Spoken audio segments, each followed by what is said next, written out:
Ini berdasarkan pada kondisi di mana dokumentasi proyek itu juga sebagai bukti ya adanya klaim. Jadi kalau kita ada tuntutan atau permintaan gitu ya, maka permintaan tadi harus didasarkan pada bukti. Nah, bukti itu dalam bentuk apa? Dalam bentuk dokumentasi. Termasuk juga kalau terjadi sengketa atau dispute gitu ya, maka itu juga nanti dokumentasi itu diperlukan. Nah, dokumentasi tertulis itu dapat dijadikan bukti dari suatu kegiatan jika dibuat sebagai catatan dari suatu tindakan, suatu kondisi, atau suatu peristiwa. Biasanya dapat diterima ketika disampaikan untuk membuktikan tindakan, kondisi, atau peristiwa jika dokumen yang tertulis telah dibuat sesuai dengan standar sebagai berikut. Jadi dokumen yang kita buat harus pertama, dokumen telah ditulis pada saat atau dekat dengan waktu tindakan, kondisi, dan atau peristiwa. Contoh misalnya gini ya, pada saat terjadi misalnya kesulitan dalam pemancangan pondasi karena arus di bawah laut. Nah, itu harus dibuat berita acaranya yang membuktikan bahwa memang pada saat itu pihak-pihak yang ada di lapangan menyaksikan bahwa pekerjaan pemancangan di laut tidak bisa dilakukan karena kondisi arus laut yang kuat. Nah, itu dibuat dalam berita acara, ditulis pada, kalau bisa pada hari itu sekalian gitu ya, pada hari peristiwa itu terjadi. Kemudian pencatat atau saksi lain yang berwenang membuktikan dirinya tentang apa yang tertulis dengan membubuhkan tanda tangan atau paraf pada catatan tersebut. Nah, itu jadi tidak dibuat oleh satu orang, dibuat oleh beberapa orang dengan tujuan nanti itu membuktikan bahwa peristiwa itu benar-benar terjadi. Nah, biasanya untuk kondisi yang saya ceritakan tadi itu dibutuhkan satu tanda tangan dari konsultan pengawas atau MK, satu dari kontraktor, dan satu lagi dari wakil owner yang ada di lapangan. Kemudian sumber informasi, metode, dan waktu persiapan cukup dapat dibuktikan dengan adanya tanda kepercayaan dalam bentuk lain. Misalnya dalam bentuk foto gitu ya, atau dalam bentuk rekaman dan sebagainya. Ada beberapa catatan dan laporan yang akan kita coba bahas di sini. Pertama, file dan record ya, jadi dokumen dan rekaman-rekaman. Lalu ada construction progress record, ini adalah rekaman kemajuan pekerjaan konstruksi. Kemudian electronic record keeping, ini rekaman yang dilakukan melalui alat elektronik seperti misalnya komputer PC dan lain-lain gitu ya. Kemudian construction report, laporan konstruksi, ada construction diary, catatan konstruksi, catatan harian konstruksi maksudnya. Lalu di sini who should maintain diaries and daily report. Nah, siapa nih yang akan menjaga catatan harian dan laporan harian gitu ya. Kemudian dokumentasi pada saat pemeriksaan yang intermittent itu yang tidak terencana gitu ya. Lalu dokumentasi untuk kondisi-kondisi berbahaya atau safety hazard gitu ya. Lalu ada miscellaneous record, rekaman yang sifatnya tidak terencana juga sama kayak intermittent tadi. Lalu labor standar review record, jadi rekaman tentang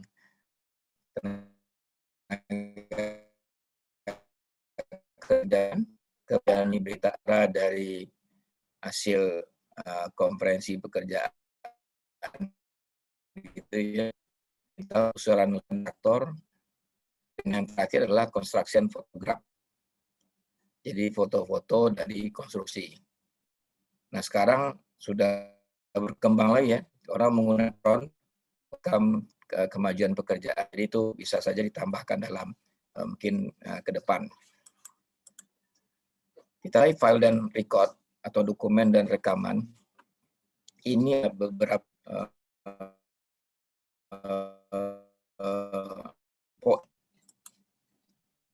nah, kita melihat konstruksi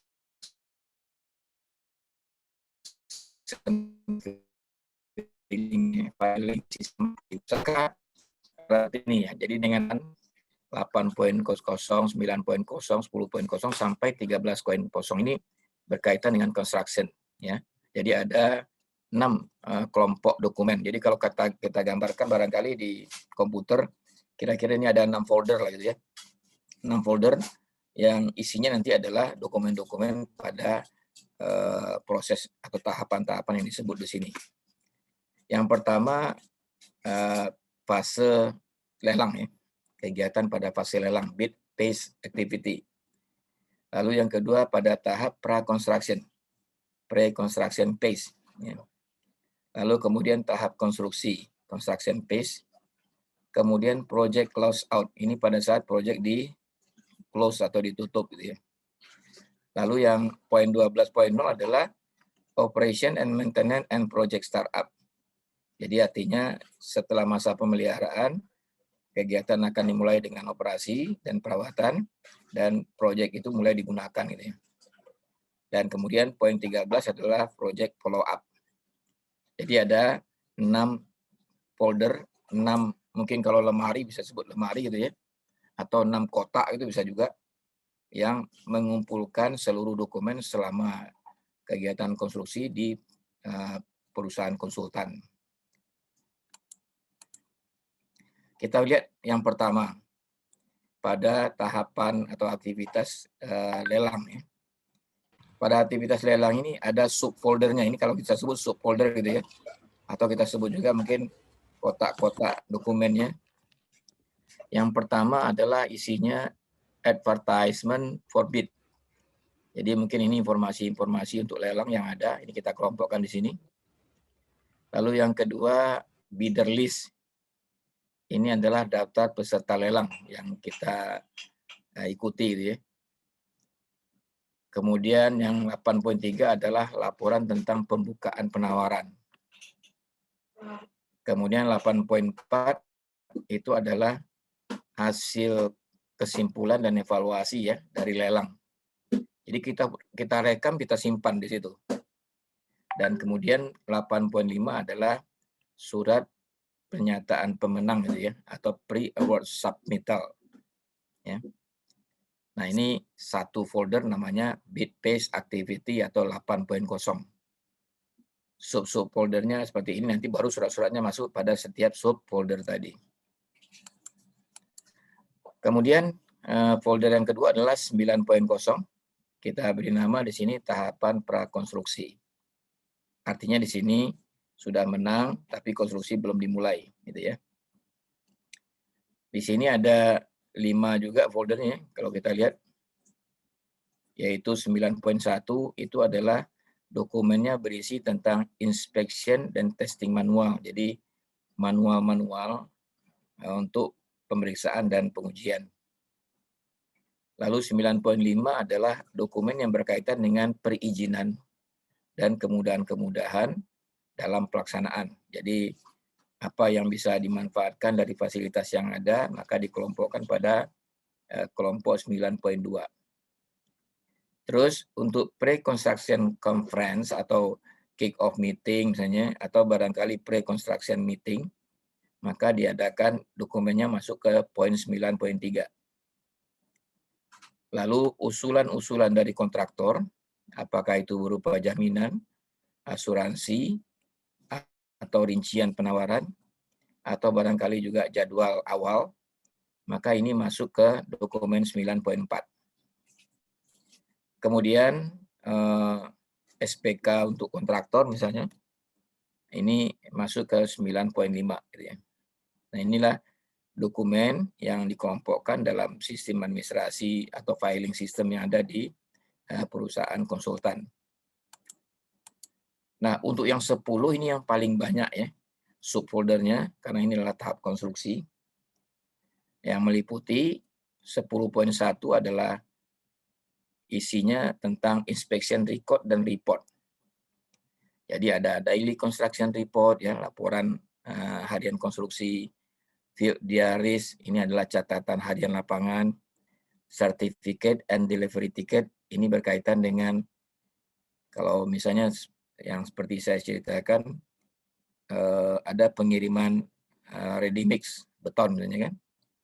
Nah, kemudian dia ada tiga bond gitu ya, 3 bond warnanya, ada warna kuning, ada warna merah, ada warna putih. Nah, nanti si penerima mendatangani di situ. Nah, yang kuning tinggalkan untuk yang menerima tadi. Nah, itu namanya delivery ticket itu. Kalau sertifikat itu biasanya kalau beli alat, beli mesin, lalu sertifikat keasliannya, sertifikat jaminannya itu di dalam bentuk sertifikat. Terus ada non-conformant report, jadi laporan-laporan yang tidak ketidaksesuaian. Ini berkaitan dengan kualitas biasanya. Lalu batch plan record, rekaman dari batching plan gitu ya, atau tempat ready mix itu. Lalu ada laporan tentang pemeriksaan khusus ya, atau special inspection. Kemudian sebentar ya, baterainya masih mati.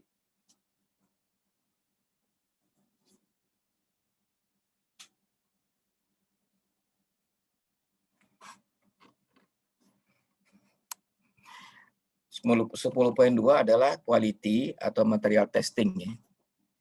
Di sini untuk hasil pengecekan kualitas seperti misalnya pipa, beton, tanah, aspal, kemudian las ya, dan material lainnya.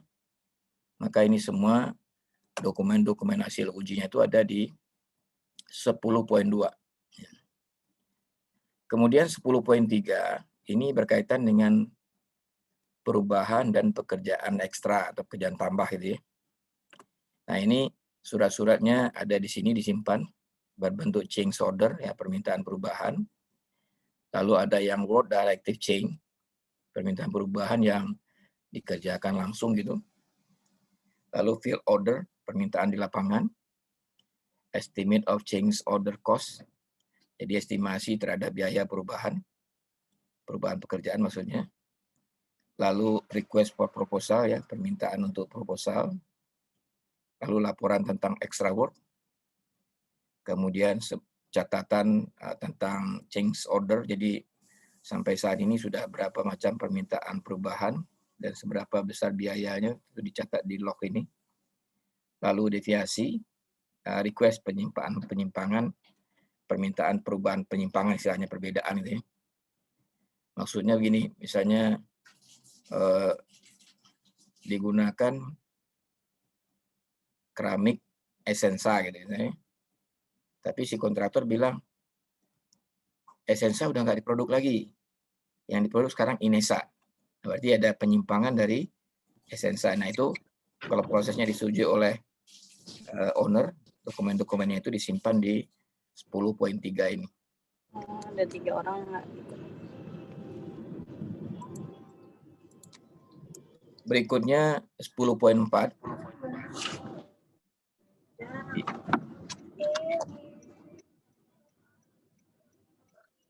Di 10.4 ini dokumen yang disimpan di sini adalah payment for work of material. Jadi pembayaran yang dilakukan untuk pekerjaan dan dari bahan gitu ya. Nah, seperti misalnya progress payment estimate, kontraktor pay request, dan material deliver yang sebetulnya belum digunakan. Nah, ini ada di dokumennya, ada di 10.4. Kalau di 10.5 ini adalah progress of the work ya. Jadi progres pekerjaan. Di sini ada dokumen tentang contractor work schedule, lalu schedule yang diupdate, kemudian laporan progres bulanan, status pekerjaan. Jadi dokumen-dokumen itu disimpan di 10.5. Kemudian 10.6 Ini time of work ya. Ini dokumen yang ada di situ, ada delay in the work ya. Baru kepikiran mama.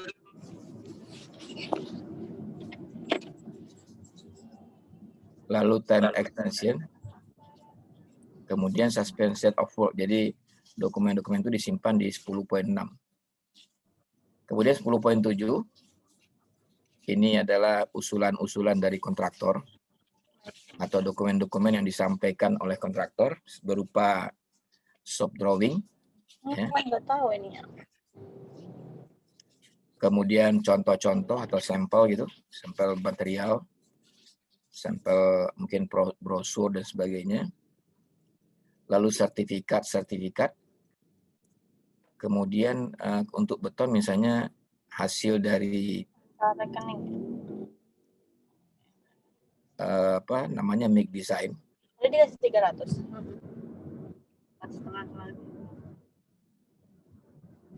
Kemudian seating, ya ini lembaran-lembaran. Kemudian shoring, ya, dan bracing plan.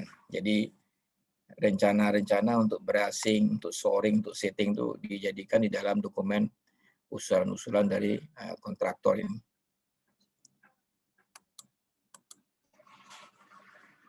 Kemudian 10.8 ini dokumen record drawing. Ya.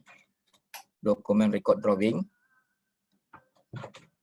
ini adalah dokumen yang berupa misalnya update during construction. Jadi ada dokumen yang diupdate selama konstruksi, lalu final record drawing. Jadi semacam as-built drawing lah ya. Jadi as-built drawing itu disimpan di sini di dalam record drawing ini. Kemudian 10.9 itu photographic record. Jadi rekaman dari foto. Misalnya progress foto progress maksudnya.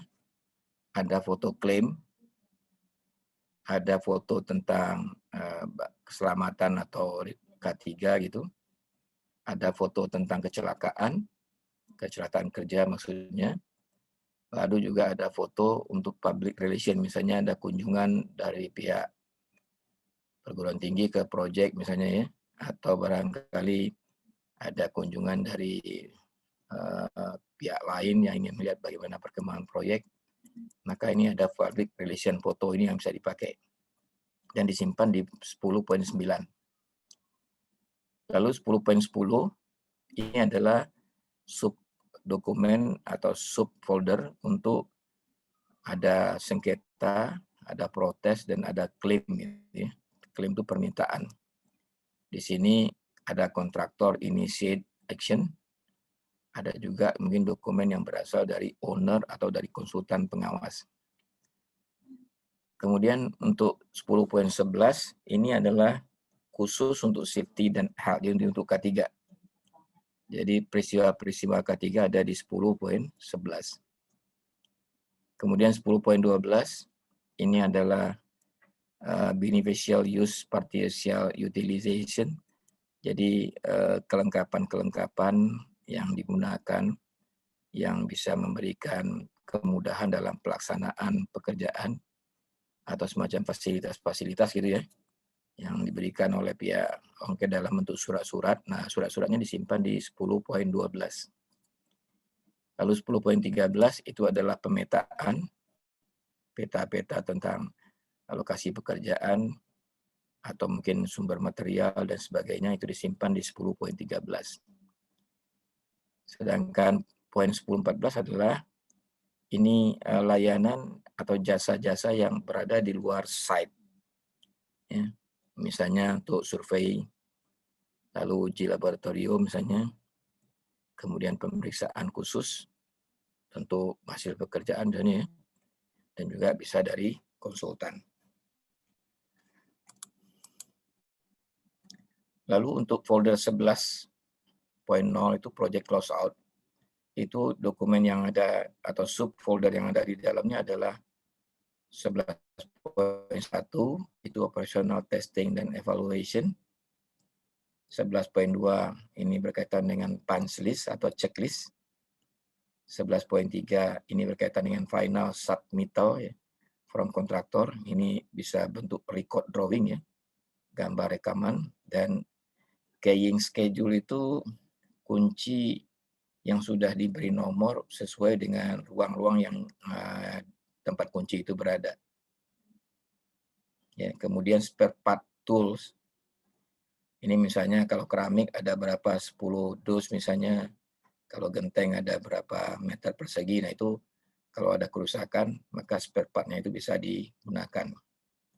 Nah itu dokumennya disimpan di 11.3.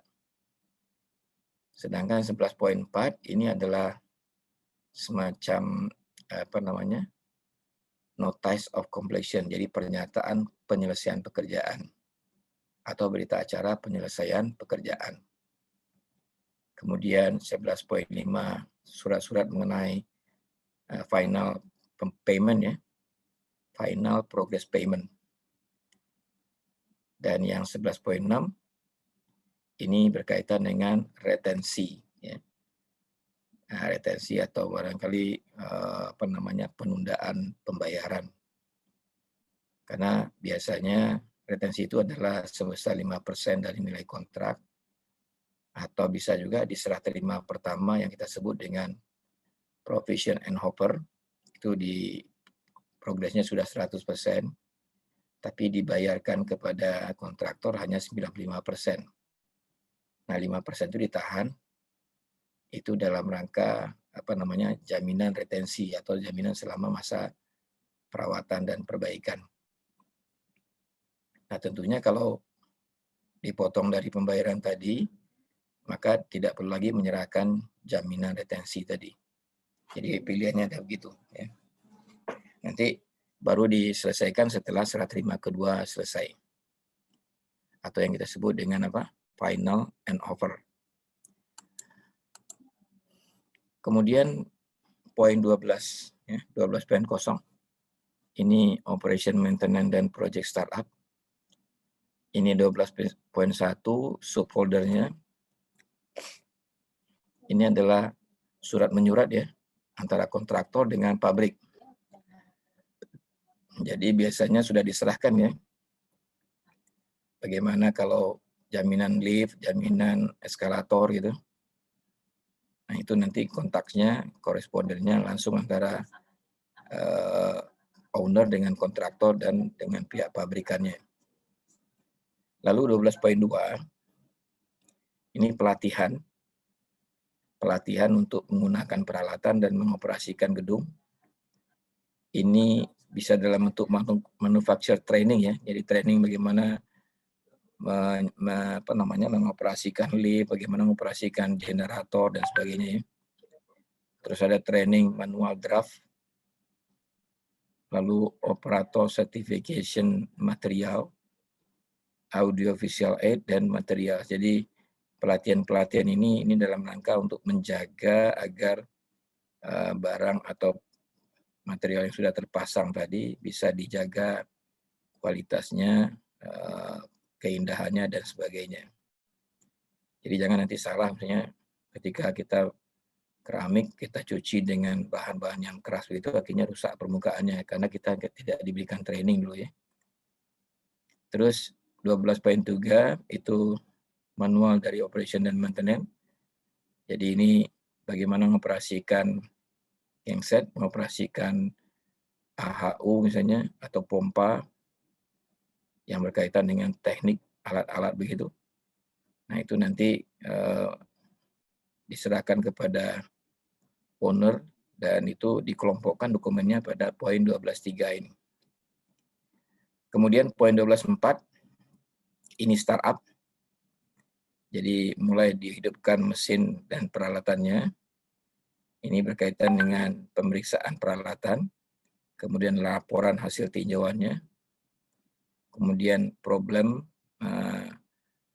troubleshooting dan prosesnya, lalu penjadwalan, kapan mulainya, kemudian pertemuan untuk kesimpulannya seperti apa, lalu waranti daripada peralatan dan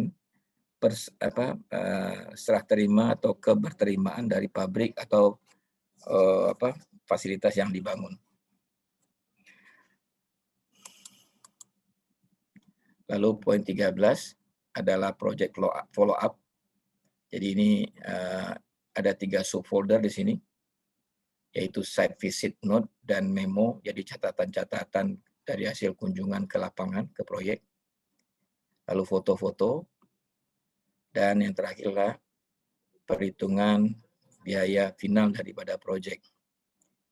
Nah, mungkin Anda akan tahu ya, kalau kita melakukan estimasi dengan berbagai macam metode gitu, nanti ditanya berapa sih akurasi dari hasil estimasi kita dari yang sebenarnya. Nah, yang sebenarnya itu adalah ada di final project account ini.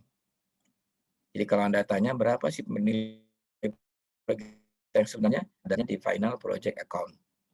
Jadi ini adalah mencatat seluruh biaya-biaya yang sudah dikeluarkan, baik yang berkaitan dengan material, tenaga kerja, bahan, alat, dan yang lainnya, ya, yang tidak termasuk bill of quantity ataupun yang termasuk dalam bill of quantity.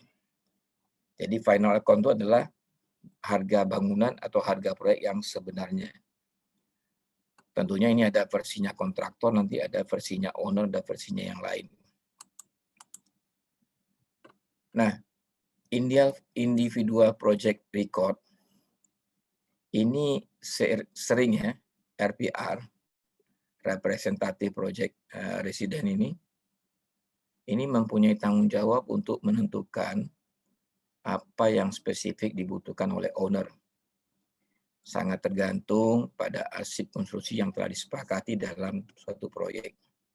Jadi perlu Anda ketahui kalau proyek-proyek pemerintah itu setelah selesai, nanti ada proses audit oleh BPK, Badan Pemeriksa Keuangan. Nah, Badan Pemeriksa Keuangan ini nanti akan mengaudit proyek setelah proyek selesai ataupun sebelum selesai, karena jadwalnya biasanya kalau tidak di bulan Desember, kalau tidak di bulan Januari atau Februari. Nah, dia itu kalau yang diaudit atau diperiksanya adalah dokumen. Dokumen yang dibuat siapa? Yang kita buat ya. Kalau kita sebagai RPR-nya kita yang membuat itu dokumen, dan itulah yang diperiksa, diaudit. Setelah itu diperiksa, kontraknya diperiksa, kemudian dokumen-dokumen lain diperiksa, baru nanti mereka melakukan site visit, ya, datang ke lapangan. Nah, oleh sebab itu kita perlu membuat rekaman atau membuat laporan yang formatnya bisa dipahami oleh auditor tadi. Sehingga dengan demikian auditor akan melakukan evaluasi terhadap proyek dari hasil dokumen yang kita sampaikan. Kemudian construction record, ya, rekaman konstruksi. Di sini ada beberapa. Yang pertama progress of the work, jadi kemajuan pekerjaan. Lalu telepon call, ini perlu kita record, karena ini akan sebagai alat untuk bukti tadi. Lalu uji material, ada catatan harian, dan daftar buku yang di dalamnya ada isi tentang apa-apa yang sudah disubmit, apa-apa yang sudah dikirim ini dari kegiatan konstruksi di lapangan. Nah, sekarang kita lihat di construction field office, ya, di lapangan ini. Ya. Construction field, jadi di lapangan konstruksi, file-filenya apa saja, itu biasanya surat menyurat, kemudian job drawing, atau kita sebut juga dengan drawing for construction gitu ya. Lalu ada shop drawing yang akan kita kirim kepada konsultan pengawas gitu atau konsultan manajemen konstruksi. Kemudian requisition, ya, permintaan request gitu ya. Lalu laporan-laporan, report, kemudian contoh-contoh, operating test, ya, tes untuk dioperasi, lalu deviation and request, ya, tadi permintaan perbedaan ya antara tadi Esensa dengan Inesta misalnya, karena alasan produk dan sebagainya. Nah, construction progress record, ya, rekaman terhadap kemajuan konstruksi. Umumnya ini bisa dalam bentuk itu ya, laporan harian. Kemudian juga kalau bicara progres itu biasanya dibuat dalam laporan mingguan. Karena kalau harian itu belum terlihat seberapa besar perkembangan progres daripada pekerjaan. Nah, oleh sebab itu di dalam construction progress report ini yang penting adalah siapa yang akan melakukan rekaman terhadap progres tadi. Nah, di sini disebutkan adalah RPR atau oleh kontraktor quality control. Jadi ini dia objektif lepas dari kepentingan pelaksanaan, sehingga ini laporan ini nanti akan disampaikan juga kepada pihak perusahaan. Nah, sekarang dengan perkembangan teknologi, maka rekaman-rekaman konstruksi tadi bisa disimpan di dalam bentuk elektronik gitu ya. Dan malah itu jadi lebih efektif dan sangat efisien karena lebih mudah dan tidak perlu banyak tempat gitu ya. Sebesar apapun dokumennya mungkin cukup dengan satu komputer, ada semua dokumen di dalamnya. Nah, tentunya nanti konsep-konsep filing sistemnya sama dengan tadi, tinggal berubah bentuk. Kalau tadi bentuknya berupa lemari barangkali ya, kalau di sini bentuknya dalam bentuk folder tadi. Dan ini sangat membantu ya untuk mengamankan dokumen-dokumen yang ada.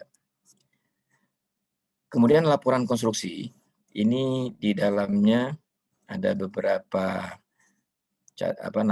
inisial yang perlu kita tambahkan, yaitu pertama ada nama proyeknya dan nomor daripada pekerjaan. Kemudian ada nama kliennya, ya, pemiliknya, ada nama kontraktornya. Kemudian ada nama dari project manager untuk perencana, ya. Lalu ada laporan, jumlah laporan dan data untuk laporan. Nah, ini untuk itu nanti kita menggunakan nomornya yang sifatnya konsekutif. Konsekutif itu berurutan gitu ya. Laporan minggu pertama, laporan minggu kedua, dan seterusnya. Lalu juga ada nanti berapa hari kerja kita dalam satu minggu. Nah, harusnya kalau disesuai di kontrak kan sesuai dengan hari kalender, jadi 7 hari dalam satu minggu. Nah, tapi bisa saja satu proyek ini dilaksanakan 6 hari dalam satu minggu. Minggu dianggap libur gitu ya. Lalu juga ada catatan tentang cuaca, weather condition. Berangin, lembab, lalu temperaturnya panas atau gimana, kemudian matahari, serta cloud ya, berawan, dan seterusnya.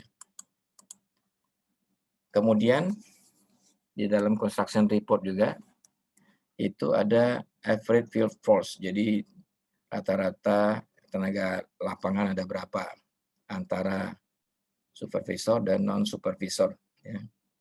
Jadi tinggal kita catat aja semua tenaga kerja yang ada di lapangan. Mungkin diuraikan nanti ada yang jabatannya tukang, ada jabatannya kepala tukang, ada yang jabatannya pekerja gitu ya. Itu tinggal disesuaikan nanti inisialnya itu. Nah, yang disampaikan di dalam itu adalah nama dari setiap kontraktor atau subkontraktor yang ada di lapangan dari hari ke hari atau hari itu misalnya. Lalu nama dari pekerja manual ya, artinya tidak operator. Ada pekerja, ada tukang tadi ya, ada kepala tukang. Kemudian ada number atau jumlah dari non-manual worker, ini staffnya ya. Ada superintendent, ada pemandor, dan lain-lain. Kemudian juga di dalam construction report jangan lupa ada catatan dari visitor at the site, tamu yang datang ke lapangan. Nah, ini juga dicatat namanya siapa, pegawai dari mana, dan waktu dia masuk jam berapa, keluarnya jam berapa. Jadi disiapkan aja buku satu di tempat satpam, tempat masuk itu. Kemudian list of identify, ya, jadi daftar yang diidentifikasi serta ukurannya, tipe dari semua major pieces of construction ya, lapisan dari setiap kontrak konstruksi berkaitan dengan peralatan-peralatannya yang ada di lapangan. Jadi berapa jumlahnya, apa nama alatnya, ukurannya berapa, itu dicatat. Indicate if idle and distant if applicable. Jadi kalau ada diindikasikan dia tidak berproduksi, maka itu kita catat alasannya apa kok nggak berproduksi. Ya, jadi dengan demikian nggak ada tuh alasan ada alat di lapangan nganggur lalu dibiarkan ya tanpa ada laporan yang jelas. Lalu log all work complaints, jadi ada sebuah buku nanti yang di dalamnya ada komentar-komentar dari pekerjaan yang bisa saja berbentuk status of all work in progress. Lalu and all new work ya started, jadi kerjaan baru yang dimulai. Lalu mengidentifikasi lokasi dari pekerjaan dengan sekaligus deskripsinya atau uriannya, dan kontraktor yang mana atau subkontraktor yang mana yang melaksanakannya. Dan kemudian setiap hari laporan ini kita tanda tangani, jangan lupa dilengkapi dengan nama lengkap, kemudian jabatan. Jabatan itu tadi seperti yang kemarin ya, apakah dia sebagai project manager atau sebagai kepala pelaksana dan sebagainya. Dan tanggal kapan itu dibuat. Berikutnya construction diary. Tapi sebelum lanjut ke construction diary, silakan kalau ada pertanyaan dulu.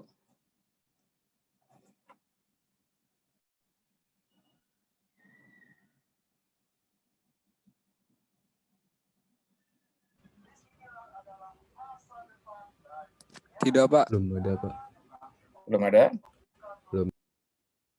Oke.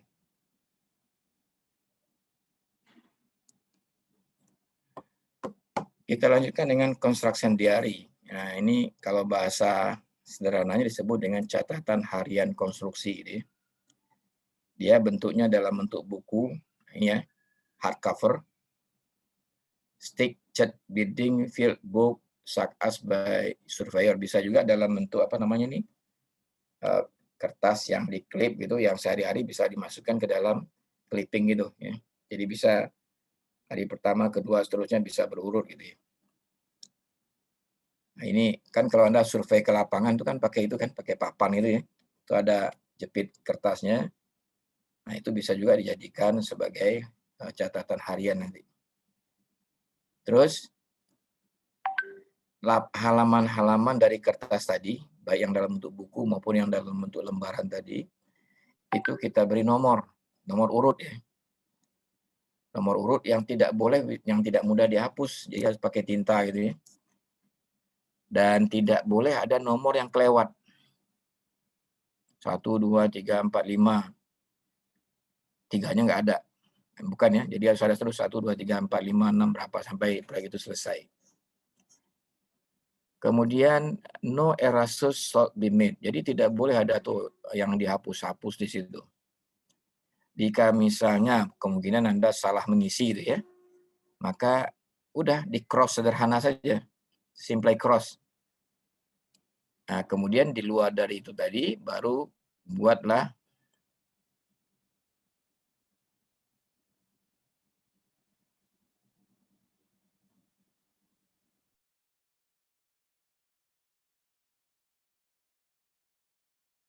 bisa masuk lagi ya ke kelasnya masing-masing.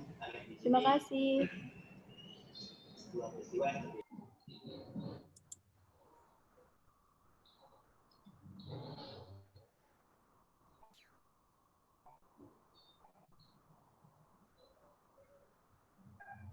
itu tulis lagi yang sesuai itu di di bagian berikutnya.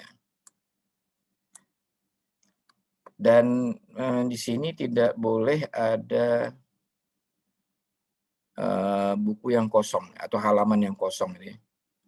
Kalau misalnya memang tidak ada kegiatan, Anda tulis di situ void atau kosong gitu ya, dan diberi tanda silang supaya jangan diisi orang lain. Ya.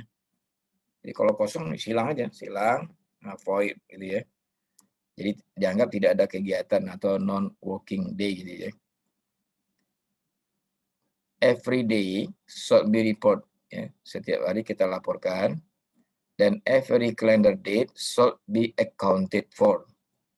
Jadi every day itu bisa pada hari kerja atau bisa juga sesuai dengan hari kalender.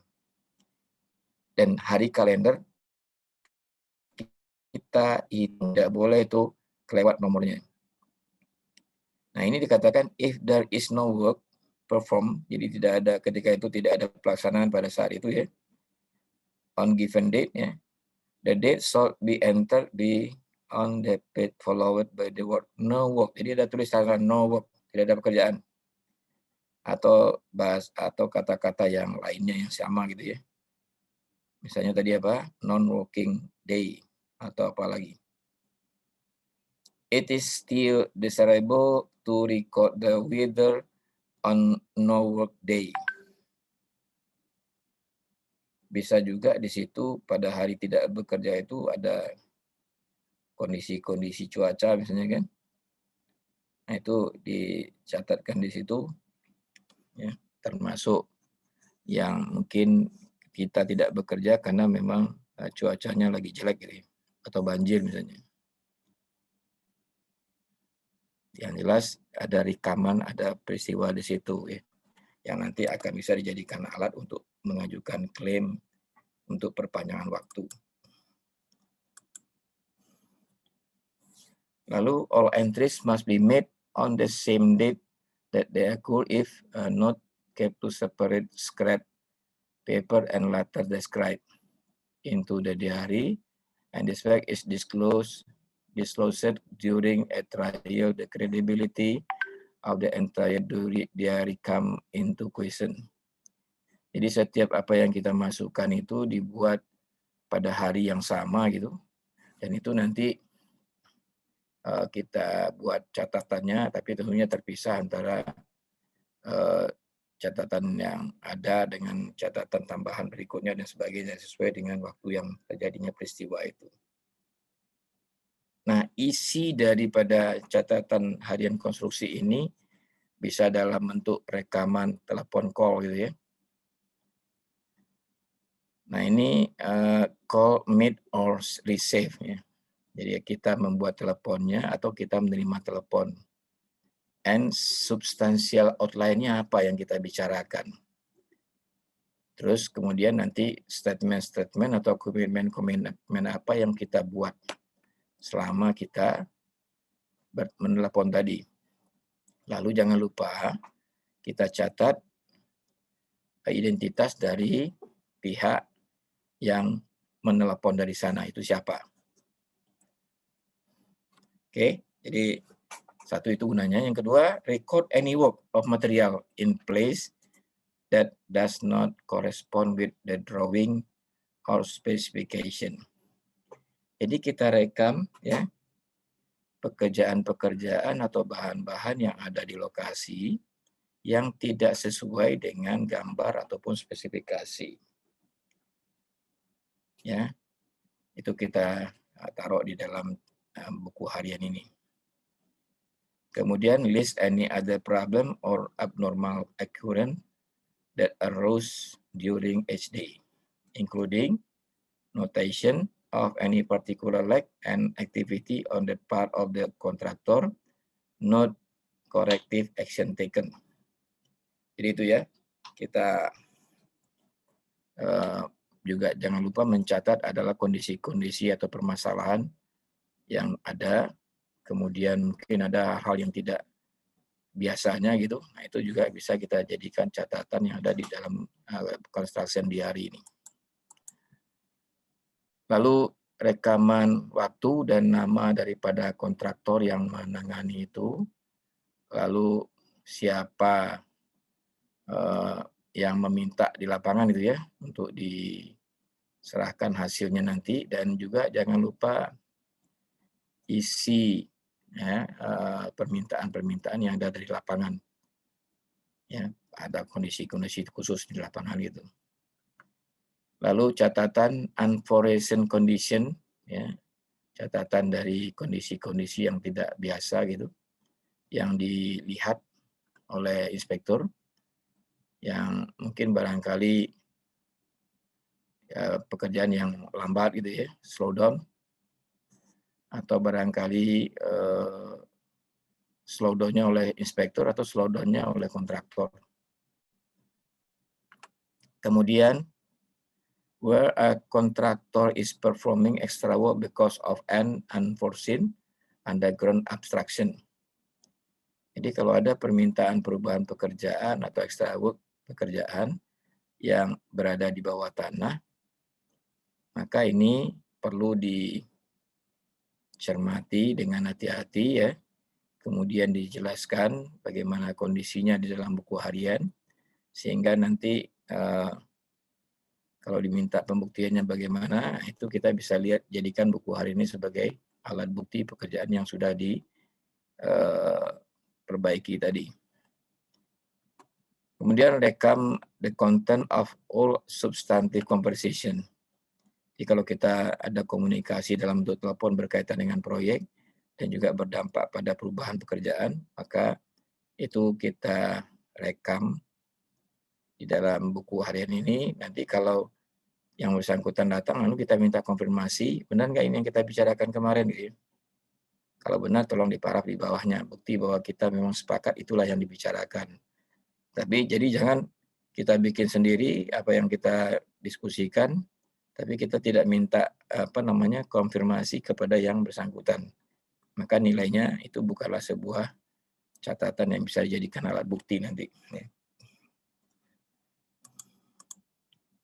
Kemudian rekam semua masalah atau kesalahan-kesalahan yang ada yang dibuat di lapangan oleh berbagai pihak. Kemudian diidentifikasi secara detail ya, apa kira-kira kemungkinan akibatnya.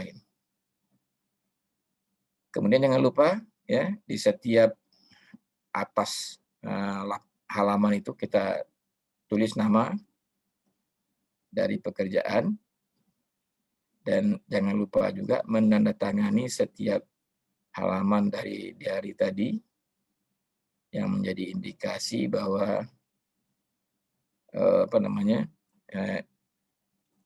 jelas siapa yang membuatnya, kapan dibuatnya, jam berapa ditandatanganinya, dan sebagainya. Nah, ini akan bisa dijadikan semacam pembuktian kalau terjadinya klaim gitu ya di dalam konstruksi nantinya. Nah, lalu pertanyaan sekarang, siapa yang menjaga laporan harian dan catatan harian ini? Ini yang maksudnya yang membuatnya adalah individual involved in the project. Jadi setiap individu yang terlibat di proyek. The daily construction report by comparison. Jadi ini akan menjadi nanti perbandingan yang disiapkan dan disampaikan hanya oleh RPR.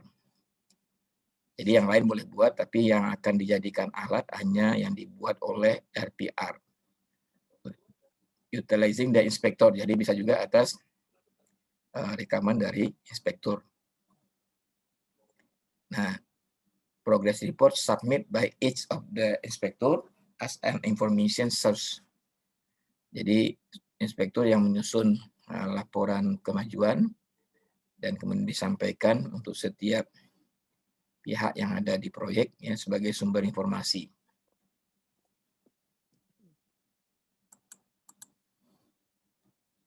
Nah, ini sering terjadi di proyek. Tiba-tiba ada datang tamu melakukan pemeriksaan yang tidak terencana gitu ya. Tadi intermittent tadi ya. Nah, ini kita siapkan saja gitu ya. Jadi siapa yang datang kita rekam, lalu apa yang disampaikannya, apa yang dia periksa, jam berapa datangnya, jam berapa keluarnya gitu. Dan apa catatan-catatan yang dia berikan, lalu apa mungkin saran-saran yang dia berikan dan sebagainya. Nah, ini bisa kita masukkan ke dalam dokumen ini ya. Ya kalau misalnya istilah yang sering dipakai juga seperti buku tamu lah gitu ya. buku tamu yang di dalamnya ada catatan-catatan dari tamu tentang apa yang mereka lihat di lapangan. Jadi mungkin tidak dalam bentuk format tertentu. Lalu ada special feedback report, laporan feedback gitu ya. Ini laporan perbaikan dokumen lapangan. Nah, kegiatan yang diperlukan adalah sebagai berikut: mengidentifikasi masalah, lalu memberikan penawaran penyelesaian, serta tandai apakah kasus yang muncul sudah diisolasi secara terpisah atau apakah tampak seperti kondisi umum yang bisa diperbaiki dengan mengubah spesifikasi atau gambar. Lalu ada laporan harian construction management profesional, ada laporan inspektur construction management profesional kepada inspektur lapangan, lalu laporan investigasi di lapangan.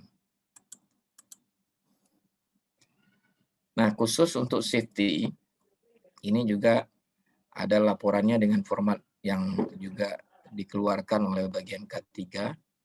Jadi tinggal diisi juga, termasuk ya, itu juga ada kewajiban, ada laporan setiap hari. Ada atau tidak ada kecelakaan, laporannya harus ada. Isinya apa? Tentu disesuaikan dengan kenyataan. Kalau memang terjadi kecelakaan, disampaikan laporan tentang kecelakaannya. Kalau tidak terjadi, dikatakan aja bahwa tidak ada terjadi kecelakaan. Tapi yang jelas, laporan harian itu harus ditulis, harus diisi, dan harus disampaikan. Terus ada bermacam-macam catatan yang ada di konstruksi gitu ya. Catatan ini atau rekaman juga sama ya. Itu bentuknya bisa dalam bentuk manufacturer certificate of for product. Jadi barang-barang yang diproduk di pabrik itu, nah itu ada yang membutuhkan sertifikasi atau bukti originalitas dari manufakturnya tadi. Nah itu disampaikan ya. Lalu ada laboratory test certificate. Jadi hasil uji di laboratorium. Kemudian concrete transit mix delivery ticket yang tadi saya sampaikan. Bon kuning itu ya. Lalu record of pile driving, rekaman dari pile driving ini perlu nih ya. Karena gini, pondasi itu biasanya kontraknya unit price. Terutama pancang ya.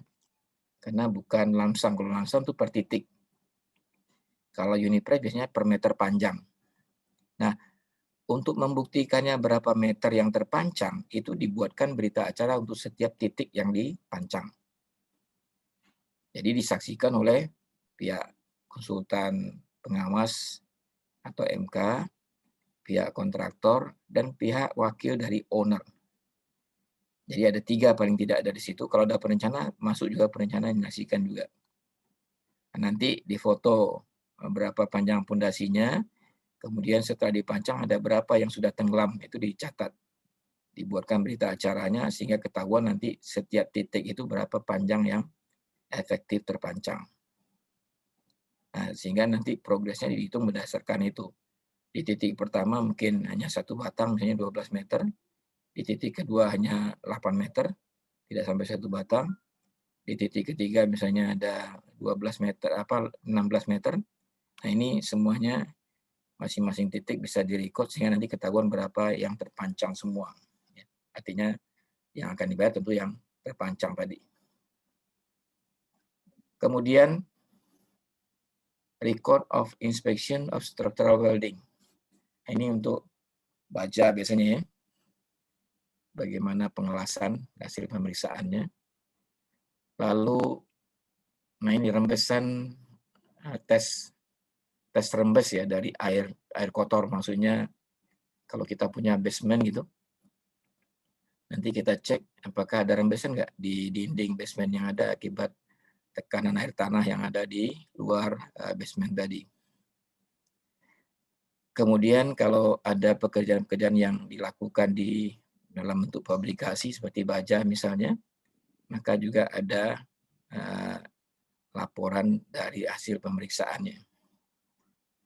kemudian juga laporan dari pemeriksaan khusus untuk hal-hal yang tertentu, lalu hasil uji radiograf pengelasan, kemudian sertifikat keberterimaan, misalnya Ditjensi Inspektor, misalnya sistem pemadam kebakaran, sistem kelistrikannya, dan lain-lain gitu ya. Lalu laporan tentang diskrepensi, ya diskrepensi itu perbedaan gitu. Lalu deviation request and action taken, tadi yang sudah kita sampaikan. Lalu concrete make design. Ya, jadi itu semuanya bisa dalam bentuk surat, dalam bentuk rekaman, atau dalam bentuk laporan nanti. Kemudian tenaga kerja juga sama, ya, tenaga kerja juga dicatat. Ya, tentunya nanti kita uraikan, tadi sudah disampaikan ada yang tenaga kerja supervisor, atau istilahnya tenaga kerja manual dan non-manual gitu ya. Nah, itu nanti disesuaikan dengan tenaga kerjanya, termasuk tukang, pekerja, pembantu tukang, operator, dan sebagainya. Itu dibuat tiap hari, nanti kalau laporan mingguannya direkap atau digabungkan ya. Sehingga nanti sebetulnya dari situ kita akan bisa menentukan berapa man-hour sih dibutuhkan untuk menyelesaikan satu proyek secara keseluruhan. Jadi bisa ketahuan dari hasil rekaman atau laporan tenaga kerja yang dipakai ini. Kemudian job conference sering terlewatkan ya, tapi lebih penting adalah merekam hal-hal yang dibicarakan dalam rapat pekerjaan. Jadi rapat pekerjaan itu harus ada berita acara atau nutulan rapatnya. Rapat ini meliputi ada rapat manajemen, rapat keselamatan, rapat koordinasi, dan jadwal dan rapat lainnya. Nah, RPR menghadiri semua rapat tersebut. Secara lengkap disiapkan dokumen untuk informasi pihak-pihak bertransaksi bisnis dalam rapat dengan catatan meliputi ada waktunya, tanggal. Jadi format itu format laporan, format daripada rekaman itu ya. Ada waktunya, ada tanggalnya, dan ada tempat rapat, nama dan pemberi kerja yang hadir, waktu rapat selesai, lalu selama rapat catatan yang teliti harus dibuat. Permasalahannya apa, pembahasannya bagaimana, lalu eksekusinya oleh siapa gitu ya. Itu tinggal dilengkapi di dalam notulen rapat itu. Terus usulan-usulan dari kontraktor tadi ya, bisa dalam bentuk shop drawing, contoh-contoh, bisa sertifikat, bisa juga misalnya asuransi, jaminan-jaminan, dan selain yang lainnya. Nah, ini nanti disampaikan dan kemudian direkam, direkod gitu, dicatat, dan diberikan bukti tanda terimanya. Termasuk juga yang dalam bentuk elektronik gitu ya, supaya nanti ada dokumen yang sudah terdistribusi atau yang belum terdistribusi bisa terlihat di situ. Nah, sebelum lanjut ke foto, mungkin ada pertanyaan? Belum, Pak. Belum, Pak. Ada ya. Ini foto ini sebetulnya sekarang sudah sangat berkembang ya. Kita tidak lagi bicara foto sekarang, tadi sudah saya sampaikan, bisa juga menggunakan drone ya untuk merekam kegiatan proyek di lapangan. Nah, untuk foto ini kita harus beri identitas ya, identification of photograph. Jadi foto sebagai untuk identitas ya, untuk menyampaikan identifikasi ini. Lalu foto juga sebagai lawan atau untuk melawan klaim gitu ya. Makanya sangat penting foto ini. Ya. Kemudian persoalannya yang ke depan adalah masalah image digital daripada foto. Jadi foto itu kadang-kadang bisa direkayasa. Sehingga kadang-kadang sudah tidak menggambarkan kondisi asli dari apa yang kita foto itu. Nah, inilah yang mungkin perlu diperhatikan dari foto ini. Lalu kalau kita uraikan foto itu ada berapa tipenya? Ada 3 ya. Ada foto untuk hubungan masyarakat, supaya masyarakat paham tentang proyek yang kita kerjakan. ada foto kemajuan pekerjaan untuk bicara masalah progres, lalu ada foto untuk kadaluarsa, artinya yang tidak digunakan lagi atau yang tidak dipakai lagi gitu ya. Lalu bagaimana membuat identifikasi daripada foto? Nah, ini ada tanggal foto diambil di mana gitu, tanggal fotonya tanggal berapa. Nah, sekarang ya Kak, apa namanya? Udah bisa disetting tanggalnya gitu ya. Lalu identitas subjek yang difoto, nomor foto dan nomor negatif. Nah, ini dulu kalau masih ada negatif ya, mungkin diberi nomor. Kalau sekarang udah nggak pakai negatif tapi pakai film gitu ya, pakai apa namanya, card gitu ya. Terus jam, pukul, nama tukang potret, dari arah mana tukang potret itu mengambil gambar. Jadi gini, foto-foto yang berkaitan dengan progres proyek itu kita biasanya sering mengambil untuk keseluruhan site gitu ya. Jadi dari awal disepakati di mana titik pengambilannya biasanya lebih tinggi daripada proyek itu kita harapkan. Jadi dia diambil dari sudut yang sama setiap minggunya. Sehingga nanti kelihatan bagaimana proyek itu tumbuh dari minggu ke minggu berdasarkan hasil potret yang dilakukan pada satu titik yang sama tadi. Lalu di mana kamera telah diletakkan dan di mana tukang potret berdiri. Kalau foto sebagai alat untuk menghadapi klaim, maka di sini kamera merupakan alat yang penting untuk merekod kondisi awal dari pekerjaan. Jadi harus kita dokumentasikan kondisi awal proyek kita itu kayak apa. Tanah kosong, makanya selalu biasakan sebelum proyek dimulai itu difoto dulu tanah itu, sebelum boplang dipasang, sebelum pagar dipasang itu kita foto. Jadi kelihatan dalam keadaan kosong seperti apa. Kemudian dari titik yang sama nanti baru ketika dia dipagar bagaimana, ketika dia sudah dibuat pondasinya bagaimana dan seterusnya gitu. Nah, hal yang dianggap penting akan menjadi sumber klaim di foto. Jadi dia bisa jadikan bahan untuk klaim nanti.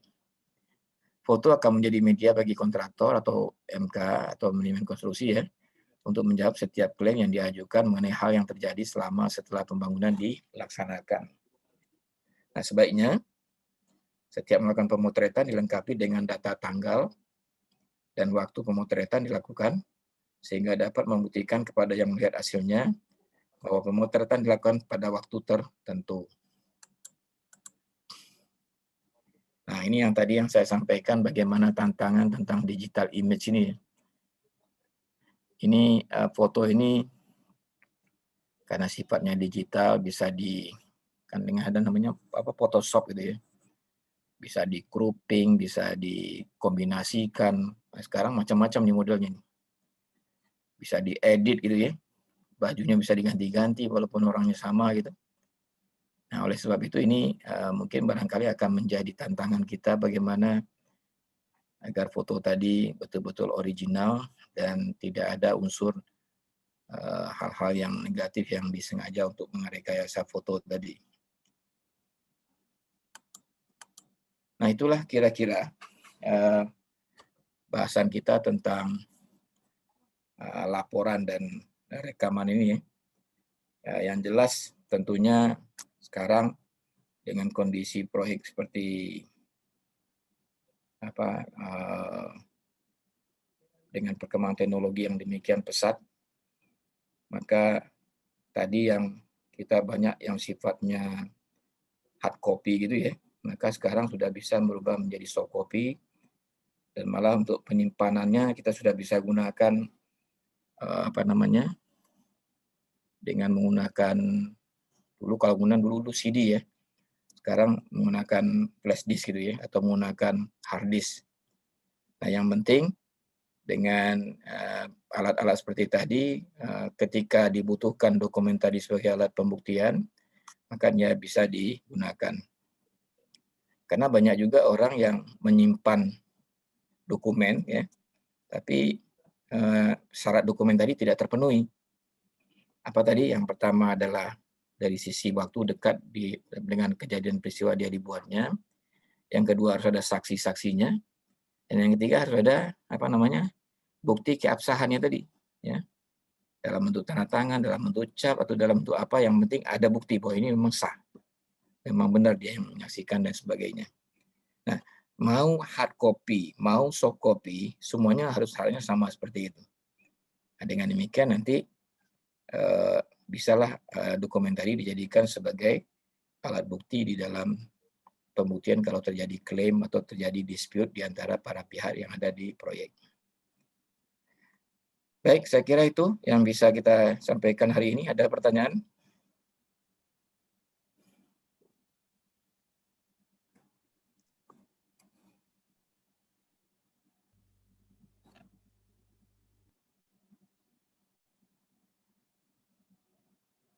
Halo?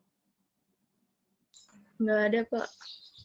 Baik, kalau tidak ada, kita selesai. Tolong ketua kelas, ini yang hadir berapa nih? 22, 21? 20, Kita semua berapa? 23, Pak. Ini hadir semua nggak nih? 24. 24. Coba ketua kelas dicek, ada nggak? Hadir semua nggak? Karena saya tadi lihat ada yang berdua, tadi satu ini. Itu ada yang berdua, Pak. Lagi Ya. lagi ini bentar lagi buka ininya. Ya, silahkan di screenshot dulu. Oke, 1, 2, 3. Sekali lagi, Pak. Ya, 1, 2, 3. Sudah, Pak. baik. Nanti tolong kirim ke saya. Ya, Pak, siap. Baik, terima kasih. Nah, jaga kesehatan. Sampai ketemu minggu depan ya. Ya, Pak. Ya, Pak. Assalamualaikum warahmatullahi wabarakatuh. Waalaikumsalam. Waalaikumsalam warahmatullahi wabarakatuh. Makasih, Pak. Makasih, Pak. Selamat. MK kayak Pak Sarito. Ya, bobo, ya bobo. Ya, boboy, boboy. Bobo. Siapa tadi yang nggak datang, tahu nggak sih? Ada yang izin nggak sih, gengs? Nggak tahu ya? Tahu. Gue baru join Ray sebenarnya. Tapi nggak apa-apa. Yang penting tadi pas foto ada siapa, tahu nggak siapa yang nggak join? Nggak tahu ya? Pasti Angel di rumah. Saya kayak background tuh tahu tuh. Lihat aja di screenshotnya, Pak. Siapa yang nggak ada? Tapi lu baru nge-screenshot yang tadi kan, Ray. Baru- Di record masih di record, anjir. Oh iya, maaf.